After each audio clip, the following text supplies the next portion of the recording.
ভবানীপুরে আশ্রমে হেনস্থার অভিযোগ, সাধুবী সমাজের বিক্ষোভ মিছিল। 10 এপ্রিল ভবানীপুরের ভোলাগিরি আশ্রমে 70 নম্বর ওয়ার্ডের তৃণমূল কাউন্সিলর অসীম বসুর বিরুদ্ধে গুরুতর অভিযোগ উঠেছে। আশ্রমে ঢুকে সাধু সন্তদের বিরুদ্ধে বিজেপির পক্ষে পত্রক বিলির অভিযোগ তোলেন তিনি। যদিও সেই পত্রতে বিজেপির কোনো নাম বা চিহ্ন ছিল না বলে দাবি আশ্রম কর্তৃপক্ষের। প্রমাণ দিতে না পারলেও সাধুদের ওপর মানসিক ও শারীরিক হেনস্থার অভিযোগ ওঠে। এই ঘটনাকে কেন্দ্র করে দেশজুড়ে ক্ষোভ ছড়িয়ে পড়ে সাধু সন্ত মহলে। তারই প্রতিবাদে 19 এপ্রিল বালিগঞ্জ থেকে একটি বৃহৎ মিছিলের আয়োজন করা হয়। নেতৃত্বে ছিলেন কার্তিক মহারাজ সহ ভারত সেবাশ্রম সংঘের সন্ন্যাসীরা। মিছিল ভবানীপুর থানায় ডেপুটেশন জমা দিয়ে ভোলাগিরি আশ্রমে গিয়ে শেষ হয়।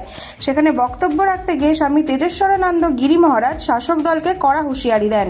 তিনি বলেন, এ ধরনের ঘটনা চলতে থাকলে সাধু সমাজ চুপ করে থাকবেন না। এই ঘটনার রাজনৈতিক প্রভাব এখন কতদূর গড়ায় সেটাই দেখার।